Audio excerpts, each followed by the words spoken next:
The church was silent except for the organ's mournful hum, a sound that seemed to press against Eleanor's chest as she stepped inside. Black fabric draped the altar, flowers lined the pews, and at the front lay the polished mahogany casket of her husband, Daniel. She had braced herself for this moment, yet nothing could steady her trembling hands. Her whole world had been buried with him, and she wanted nothing more than to sit close, to honor the man she had loved for 40 years. But as she approached the front row, her children were already seated, 3 grown faces, twisted not by grief but by resentment. Margaret, the eldest, leaned forward and blocked the space beside her. "Not here," she whispered, her voice sharp enough to cut glass. "This row is for family." Eleanor froze, blinking through tears. Family? She was his wife, the very reason those children even existed. She tried to take a step closer, clutching her small black purse like a shield, but her son Peter's hand pressed against her arm. "Mother, please, don't make a scene. Sit at the back."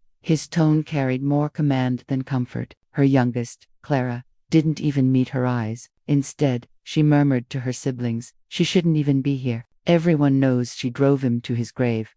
The words struck harder than any blow. Eleanor's throat tightened, her lips parted, but no defense escaped. Around them, guests shifted uncomfortably, pretending not to hear the cruelty disguised as whispers. The sting of humiliation burned deeper than her grief. The pew seemed to reject her presence, her children united in silent judgment. She had given them life, sacrificed her youth, endured nights of illness and hardship, yet in this sacred farewell, they shoved her aside as though she were a stranger. The betrayal radiated like a cold wind through her bones. Eleanor swallowed back her tears and turned, her heels clicking softly against the marble floor. She walked to a side pew halfway down the aisle, alone. The distance between her and Daniel's coffin felt like a punishment. From where she sat, she could still see the curve of the wood, the gleam of the brass handles, but she could not escape the image of her children's faces, hard, unyielding, merciless. The priest's words blurred as she lowered her head, clutching the handkerchief in her lap. Her mind drifted back to the man she'd lost, Daniel's gentle laugh, his hand reaching for hers in the kitchen, his whispered promises that they'd always stand together. She wanted to remember love, but instead, she was forced to confront rejection. Then, a new sound broke the suffocating stillness. The door at the back of the church opened, and in walked a man dressed in a dark suit. His presence drew subtle glances from the mourners. He carried a worn leather briefcase, his expression solemn, purposeful. Eleanor recognized him at once, the family lawyer. Her children noticed too, their stiff postures softened, eyes flicking toward one another with silent anticipation. Margaret's lips curved into the faintest smirk, as though the weight of grief had been replaced by something else entirely. Expectation. The lawyer moved quietly down the aisle, nodding respectfully toward the casket before taking a seat near the front. He placed the briefcase on his lap, fingers resting firmly on its latch. The sound of the clasp clicking open echoed faintly, but unmistakably. Eleanor's heart clenched. The betrayal of her children already sliced her apart, but she sensed something deeper stirring. Whatever secrets Daniel had carried into death were about to be laid bare, and from the way her children straightened, like vultures circling prey, she knew the true storm was only beginning. Long before the black veils and whispered cruelty at the funeral, Eleanor's life had been stitched together with love and sacrifice. She remembered the early years with Daniel, when money was scarce but laughter was plentiful. Their modest home was filled with the sounds of children's feet pounding down the hallway, the smell of soup simmering on the stove, and Daniel's arm always around her shoulder, promising her that one day their hard work would pay off. And it did. Daniel built his business from the ground up,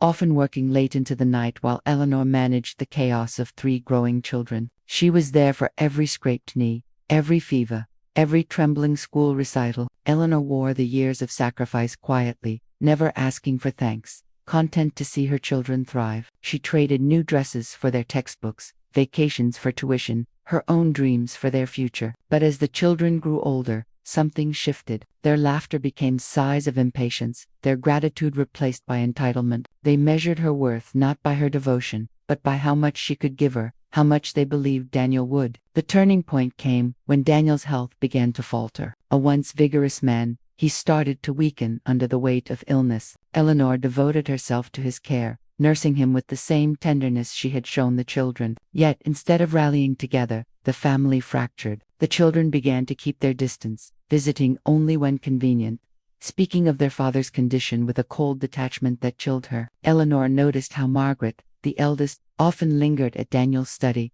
asking questions about the business accounts rather than his well-being. Peter, always ambitious, spoke more about property investments than his father's medications. Clara, the youngest, shifted between bitterness and apathy, resenting the hours spent in a house that no longer held parties or laughter. Eleanor tried to pull them back, to remind them that love mattered more than inheritance, but her words were brushed aside, dismissed as the sentimental musings of a woman whose usefulness was fading. Even Daniel, weary and resigned, once murmured, "They don't see what you've given them, Ellie, they only see what they want to take." She had stood by the window that night, clutching the curtain in her fist, staring at the shadows stretching across their lawn. For the first time, she realized her children were slipping beyond her reach, their hearts bending under the weight of greed and selfishness. The portrait of family she had fought to paint was cracking, lines of betrayal already forming across its surface. And now, sitting in the church pew alone, Eleanor could see how clearly those cracks had spread. Her sacrifices had been forgotten, her love discarded. Her children were no longer the little ones she once tucked into bed. They had become strangers who pushed her away on the very day she buried their father. The weeks leading up to Daniel's funeral revealed the true faces of Eleanor's children. At first, she thought grief was twisting their tempers, but soon she understood it wasn't grief at all. It was greed. In hushed conversations behind closed doors, she overheard fragments that pierced her like knives. Margaret's voice, cool and calculating, drifted down the hallway one evening. "Father built everything with us in mind. It only makes sense that the company and the properties fall to us. Mother won't know what to do with them." Peter's response came like a dagger. "She's weak. She's always depended on Father. Once the will is read, it'll all be ours. She should step aside gracefully." Eleanor had been passing the study, carrying a tray of tea, when the words reached her. She froze in the doorway, her heart thundering against her ribs. The children didn't notice her. They were too consumed by their plotting. Clara's voice, sharp and impatient, followed. "Honestly, it's embarrassing the way she clings to him. Once he's gone, she won't matter. We'll finally run things the way they should be run." The tray in Eleanor's hands trembled. Porcelain cups rattled against the saucers, threatening to shatter. She retreated quietly, pressing her back against the wall as tears blurred her vision. Their words weren't careless slips of grief. They were plans that erased her entirely. From that moment, the house that once felt warm grew cold. At meals, her children exchanged knowing glances over her head, conversations that excluded her. They spoke in terms of we and ours, while leaving no space for her. The distance between them wasn't subtle. It was deliberate, like a wall being built, brick by brick. Daniel, too frail to confront them, would simply squeeze her hand and whisper, "Don't listen to them, Ellie, they don't understand yet." But the sorrow in his eyes betrayed the truth. He knew his children had been swallowed by pride. Each slight cut deeper. Margaret rearranged the family's finances without consulting her. Peter boasted openly about which estate he would claim once things were finalized. Cruelest of all, once muttered under her breath, "She'll end up alone, and it'll be her own fault." Eleanor bore it all in silence, clutching to dignity even as her heart bled. She never argued, never defended herself, but in the quiet hours of night, she wept into her pillow, praying for the children she once knew, the children who used to run to her arms for comfort. Suspense coiled tightly around her life, a shadow of something inevitable. She could feel it. The betrayal wasn't complete yet, but it was only a matter of time before it struck in full force. The seeds had been planted, and as Daniel's health faded, those seeds grew into something poisonous, something that would bloom in the most public, unforgiving way. The priest's voice echoed gently through the church, offering words about Daniel's kindness, his perseverance, his devotion to family. Eleanor sat with her hands folded tightly in her lap, each sentence cutting into her like a reminder of the man she had lost. She needed to say something herself, to share who Daniel had been, not just as a businessman or respected figure, but as the husband who had held her through storms, and the father who had once cradled each child in his arms. When the priest invited family members to speak, Eleanor rose on trembling legs. Her black dress clung to her as though to anchor her, and her fingers clutched a crumpled note she had written the night before. She stepped toward the aisle, every pair of eyes turning to her, some warm with sympathy, others curious. She swallowed hard and opened her mouth, but before a single word escaped, Margaret stood abruptly. Her heels clicked sharply against the stone floor as she intercepted her mother at the aisle. With a tight smile that didn't reach her eyes, she whispered loudly enough for everyone nearby to hear, "Mother, please sit down. This isn't the time."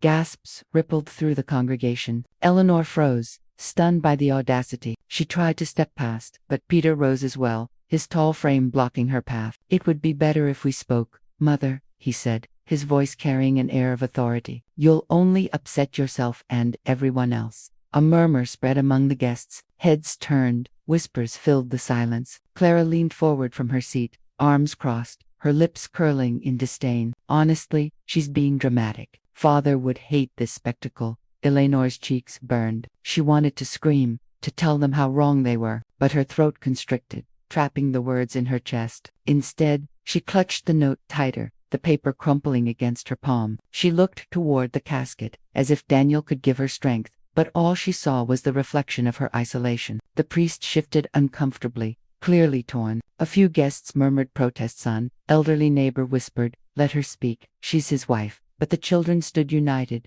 3 against 1, their polished expressions a mask of control. And in that moment, Eleanor felt the weight of betrayal pressing down, heavier than the grief she carried. With a shaky breath, she retreated. Slowly, she walked back to her seat, the note still clutched but unread. Her head bowed under the judgmental stares and pitying glances of the guests. She had been silenced not by strangers, but by her own flesh and blood. Margaret cleared her throat and stepped toward the podium, delivering a polished speech about their father's achievements. She spoke with confidence, but the words were hollow, rehearsed, lacking the warmth Eleanor had carried in her heart. Peter followed, then Clara, each adding their piece. Together they painted Daniel as a monument to success, a patriarch who had built a legacy, yet not one of them spoke of his tenderness, his sacrifices, his quiet jokes at the dinner table. Eleanor sat motionless, her tears sliding silently down her cheeks. The distance between her and her children had never felt greater. They were a fortress she could not breach, and she was an exile at her own husband's farewell. Then,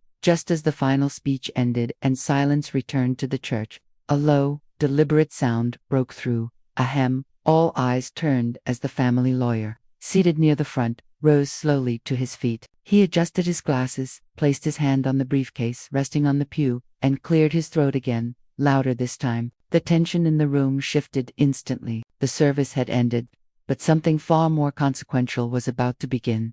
The lawyer stepped forward, his shoes echoing softly on the marble floor as he carried the weight of the briefcase. Every eye in the church followed him, the atmosphere shifting from grief to expectation. He rested the case on a small table near the front, clicked it open, and withdrew a stack of neatly bound papers. The crisp sound of the pages seemed louder than the organ itself. Margaret sat straighter, smoothing her dress with deliberate poise. Peter leaned forward, his jaw tense but his eyes alight, as though victory were already his. Clara folded her arms, lips curled with a smirk, waiting for confirmation of what they had always believed, that Daniel's empire was theirs alone. The lawyer cleared his throat. "As per Daniel Whitmore's wishes, I will now read his final testament." His voice was calm, practiced, but it carried a weight that silenced even the whispers. Eleanor's hands trembled in her lap. She stared at the polished coffin, her vision blurring as her children leaned toward the lawyer. Anticipation painted across their faces. She could almost hear their thoughts.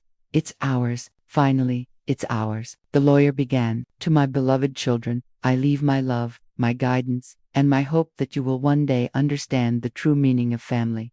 The words landed like a dull thud, not the windfall they expected. Clara shifted uncomfortably, her brows knitting together. Margaret's lips twitched, but she quickly masked her irritation with a tight smile. Peter's eyes narrowed, suspicion flickering. The lawyer paused briefly before continuing. "You have each been given opportunities, education, and privileges that your mother and I worked tirelessly to provide. Yet it is not wealth alone that defines legacy." A ripple of unease moved through the pews. Eleanor lifted her gaze, her breath catching, as the lawyer's next words fell like stones into still water. "To my wife, Eleanor Whitmore, who stood by me through hardship, who sacrificed her dreams so ours might flourish, who cared for me when even my own strength failed, I entrust not only the majority of my estate, but also the stewardship of the family's legacy." The room seemed to exhale in shock. Guests exchanged startled glances. The children stiffened, eyes widening, disbelief flashing across their faces. Margaret's composure cracked. Peter's jaw clenched. Clara whispered sharply, "That can't be right." But the lawyer pressed on, his tone unwavering. Daniel wrote, "Eleanor, you have been the quiet architect of all we built. Without you, there would be nothing. And so, it is to you that I leave the keys not only to our wealth, but to the truth our children have yet to learn." The final sentence lingered in the air, heavy with implication. "The truth our children have yet to learn," gasps whispered through the congregation. Eleanor's heart pounded, her fingers digging into the fabric of her dress. The children sat, frozen, trapped between outrage and confusion. And as the lawyer lowered his papers for a moment, the silence felt electric. Every soul in the church knew this was only the beginning. The lawyer adjusted his glasses, letting the silence stretch before he spoke again. His voice, steady and deliberate, carried through the church like a hammer striking stone. "As executor of Daniel Whitmore's estate, I confirm that the majority of his assets, including the family home, the business shares, and associated properties, are to be transferred to his wife, Eleanor Whitmore." The words dropped like thunder. A stunned gasp rippled through the mourners. Some craned their necks, others covered their mouths. All eyes darted between Eleanor, sitting quietly with her hands clenched in her lap, and her children, who sat as if lightning had struck them. Margaret was the first to break. She shot to her feet, her face flushed crimson. "This is outrageous," she barked, her voice ringing through the vaulted ceiling. "Father would never leave everything to her. She must have manipulated him." Peter followed, his fists clenched, jaw rigid. "Where are the business documents? I worked beside him, not her. She has no idea how to run any of it." His voice trembled not from grief, but from fear, the fear of entitlement slipping through his fingers. Clara's reaction was sharper, crueler. She let out a bitter laugh, rising slowly from her seat. "Unbelievable. The woman who couldn't make a single decision without father now suddenly owns everything. How convenient. Tell me, Mother, what did you do to convince him? Beg him on his deathbed? Poison his mind against us?" The accusations stung, but Eleanor didn't rise. She sat with her shoulders trembling, tears glistening but The betrayal had already pierced her heart long before this moment. Their venom now was simply the mask of their greed, fully unveiled. The lawyer cleared his throat, firm but unyielding. "I assure you, these were Daniel's explicit wishes." He stated clearly, in his own handwriting, that Eleanor's sacrifices and steadfast loyalty deserved recognition beyond measure. He was adamant. Murmurs spread through the crowd. A neighbor whispered, "She was always the one at his side." Another nodded, "She gave her life to that family."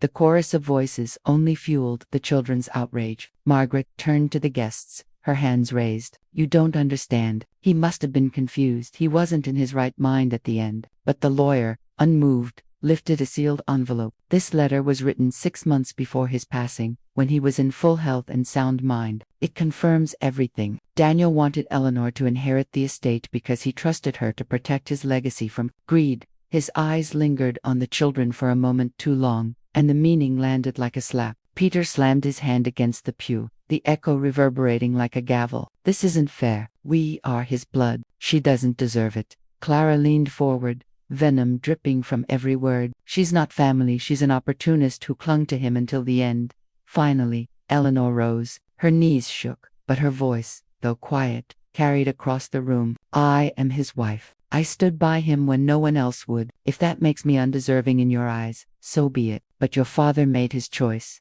Her children glared, but for the first time, they faltered. The balance had shifted. The woman they dismissed, silenced, and pushed aside now stood as the rightful bearer of Daniel's legacy. The congregation sat in breathless awe, the contrast undeniable. Their disrespect had collided with a truth they could not escape. Eleanor, the woman they had discarded, now held the power they craved.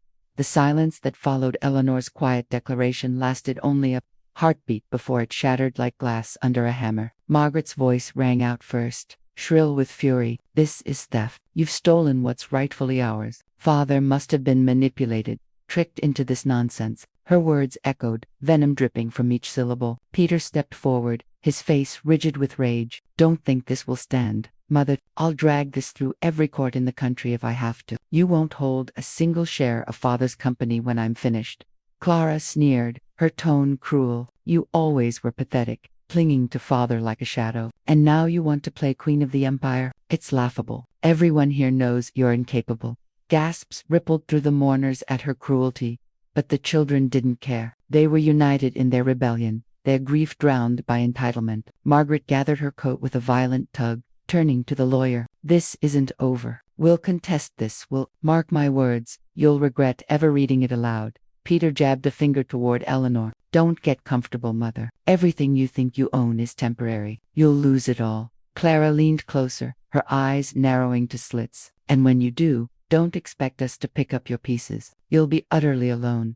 Their words struck deeper than any wound. Eleanor stood frozen, her heart thudding painfully, her hands trembling at her sides. She wanted to scream, to demand respect, to remind them of every sacrifice she had made, but the words refused to come. Her silence became her shield, fragile yet unbroken. The congregation shifted uneasily, whispers rising like a tide. Some looked at Eleanor with pity, others with admiration for her composure. But her children offered no second glance. One by one, they stormed toward the doors, their heels and footsteps echoing their rebellion, until the great doors slammed shut behind them. The sudden quiet felt heavier than their accusations. Eleanor lowered herself back into the pew, her body trembling as though the weight of the casket itself had fallen onto her shoulders. She bowed her head, tears slipping silently down her cheeks. The lawyer remained still, watching her with quiet respect, but he did not speak. Inside Eleanor, a storm raged. The betrayal was complete. The ties that once bound mother and child torn apart in front of a church full of witnesses. She felt broken, yet somewhere in the depths of her pain, a question flickered: would she crumble under their scorn, or would she rise and prove them wrong? For now, the answer remained hidden, locked behind her silence. But everyone watching sensed it. The story of Eleanor Whitmore was far from over. The heavy church doors had long since closed, their echo still lingering in Eleanor's chest. The guests were gone, murmurs fading into silence, until only she and the lawyer remained. The funeral hall, once filled with hostility and accusation, now felt cavernous and still. Eleanor sat motionless in the front pew, her fingers tracing the worn wood of the seat as though it could anchor her. The lawyer, Mr. Hensley, approached softly, carrying the folder with Daniel's will. His voice, low and respectful, broke the quiet. "Mrs. Whitmore," he said gently, "Daniel was very deliberate in these decisions. He knew exactly what he was doing. He wanted you to be protected." Her throat tightened. "Protected?" she whispered, her voice trembling. "All I feel is exposed. My own children look at me as though I'm an intruder in their lives." Mr. Hensley paused, then opened the folder, sliding out a letter. "There's something else Daniel left for you." His private words. With shaking hands, Eleanor unfolded the letter. Daniel's handwriting, strong but slightly uneven from illness, stared back at her. She read silently, his voice echoing in her mind as though he were standing beside her. "My dearest Eleanor, I know our children's hearts have been clouded by pride. I watched them drift from us, and it broke me. But I also knew the truth. You were the one who held this family together. You gave up dreams, youth, and comfort to keep us afloat. If love were wealth, you'd be the richest woman alive. My final act is not to punish them, but to honor you. You are the cornerstone of this family's legacy, and I will not let them erase you." Tears blurred the ink, but a fragile smile formed on Eleanor's lips. For the first time since the funeral began, she felt Daniel's presence, protective, resolute, unyielding. "I thought I lost him today," she whispered, "but he's still here, speaking through these words." Mr. Hensley nodded. "And he entrusted you not just with assets, but with dignity, with strength." Eleanor straightened in her seat, brushing away her tears. Her reflection in the polished wood of the coffin seemed almost unfamiliar. Woman bruised, but not defeated. "Daniel didn't choose me to cower," she said softly, more to herself than to the lawyer. "He chose me to stand." Her mind replayed her children's words, the scorn, the threats, the venom. For a moment, the pain stabbed fresh, but over it rose Daniel's letter, his faith in her. He had known what was coming. He had prepared her not to hide from the storm, but to weather it. Eleanor folded the letter carefully, pressing it to her heart. Her tears had not stopped, but now they mingled with a quiet resolve. "If my children see me as their enemy, then so be it," she murmured. "But I will not betray Daniel's trust. I will carry his legacy with the same strength I carried him in life, in that empty church." Eleanor rose from the pew, her posture taller, her spirit steadier. The widow who had entered broken was now something more, a woman ready to fight, not for wealth, but for the dignity her husband had entrusted her to guard. Time has a way of stripping illusions bare. For Eleanor's children, the months that followed the funeral were a slow unraveling, each thread pulled loose by their own arrogance. Her eldest, Richard, strutted into boardrooms, certain that his father's name would open every door, but without Daniel's steady hand and reputation, Richard's deals collapsed. Investors withdrew, whispers of incompetence spread, and the empire he thought he had inherited crumbled in his grasp. Pride had blinded him. Now humiliation was his shadow. Clara, the second-born, believed society would still embrace her.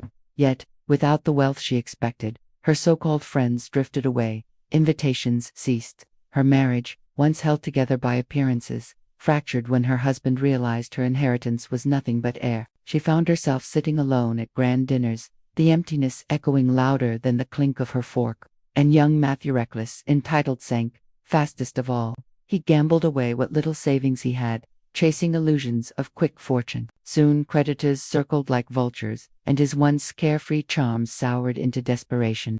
Eleanor watched from a distance. The gossip reached her ears, not through her children, but through neighbors and sympathetic acquaintances. Each account pierced her heart, yet beneath the ache was an undeniable truth. This was the harvest of their own seeds. Still, she could not silence the echo of Daniel's words. "You are the cornerstone of this family's legacy." Cornerstones do not abandon, even when the structure above them crumbles. Quietly, without recognition, Eleanor extended her hand in ways her children would never see. An anonymous donation kept Richard's failing business from total collapse, giving him a chance to learn humility instead of ruin. Clara's rent, mysteriously covered during the worst months, allowed her to remain in her home with her children when her husband left, and Matthew, though she grieved for him, most found his debts suddenly negotiated down. A stroke of luck he would never trace back to his mother's influence through the lawyer. Karma worked swiftly, but Eleanor ensured it was not fatal. The children felt the sting of their choices, their arrogance stripped, their pride shattered. Yet Eleanor's unseen mercy ensured they lived to learn. Neighbors began to murmur. Once, people pitied Eleanor for the cold treatment she had endured. Now, whispers turned to admiration. "She carries herself with such grace," one woman said at a church gathering. "And her children?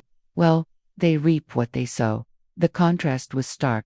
Where the children grew smaller under the weight of their failures, Eleanor seemed taller, her dignity shining through quiet resilience. She never gloated, never sought revenge openly. Her revenge was patience, her justice was dignity, and her weapon was kindness they did not deserve. One evening Richard, disheveled and weary, passed his mother's house. He paused, eyes lingering on the lit window where Eleanor sat reading. Pride kept him from knocking, but something softer stirred in him. Shame, perhaps even longing. For the first time, he questioned whether his father had been right to trust her above them all. Clara, too, began to waver. Loneliness clawed at her, and though she told herself she despised her mother, she found herself remembering childhood nights when Eleanor stayed up sewing dresses so Clara could attend parties, and Matthew, broken by his own hand, drank in silence, his thoughts circling back to the mother he had cast aside. The circle was closing. Karma had done its work, leaving scars but also space for change.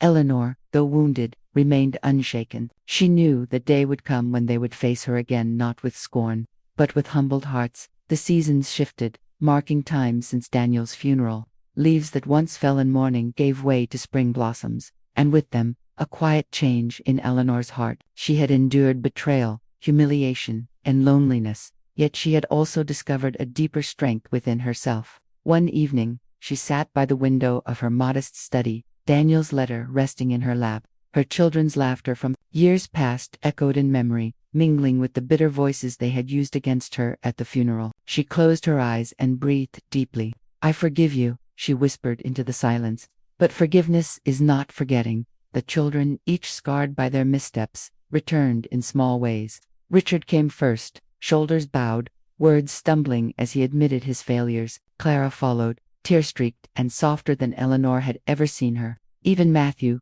gaunt from regret, appeared at her door, unable to meet her gaze at first. Eleanor welcomed them with calm eyes and steady grace. She did not embrace them immediately, nor did she unleash reproach. Instead, she let silence linger until the weight of it forced them to face themselves. Then she spoke, her voice firm but warm. "Do you now understand?" she asked. "Wealth can vanish, reputations can crumble, but love and loyalty, Those are what endure. Your father knew this. That is why he trusted me, not to hoard what he built, but to protect what truly mattered, the dignity of this family. Tears filled Clara's eyes. Richard nodded mutely. Matthew's lips trembled as he whispered, "I was wrong, Mother." Eleanor placed Daniel's letter on the table, letting them read their father's words for themselves. Each child absorbed the truth, their expressions shifting from defensiveness to quiet shame. In that moment, the walls they had built between them began to crack, but Eleanor did not erase the past with a simple hug. She understood that true reconciliation was not about pretending betrayal had never happened. It was about acknowledging it, learning from it, and choosing to walk forward differently. Forgave them, yes, but forgiveness was a seed, and it would be up to them to nurture it. The community, too, had seen the arc of this story. They admired Eleanor not only as a wealthy widow, but as a woman of principle. Her dignity had carried her through the storm, and her quiet acts of unseen kindness had cemented her legacy. She had taught her children, and perhaps the entire town, that betrayal may bring temporary satisfaction, but it always collapses under its own weight. Respect and loyalty, though harder to uphold, leave an inheritance more valuable than gold. In her final reflection, Eleanor walked through the garden Daniel once tended. Her children beside her humbled, quieter, but present. She spoke softly, as though to the wind. "Daniel, we were tested, but your lesson holds true. Love endures, sacrifice speaks louder than greed, and honor. Honor is the legacy that outlives us all." The children, listening, lowered their heads. For the first time since his death, they felt not entitled heirs, but students of their father's wisdom and their mother's strength. Eleanor stood tall, not as a victim of betrayal, but as a woman whose dignity had turned pain into purpose. Her story was no longer just her own, it was a testament, etched into her family's bloodline, that respect and loyalty will always outshine betrayal and greed.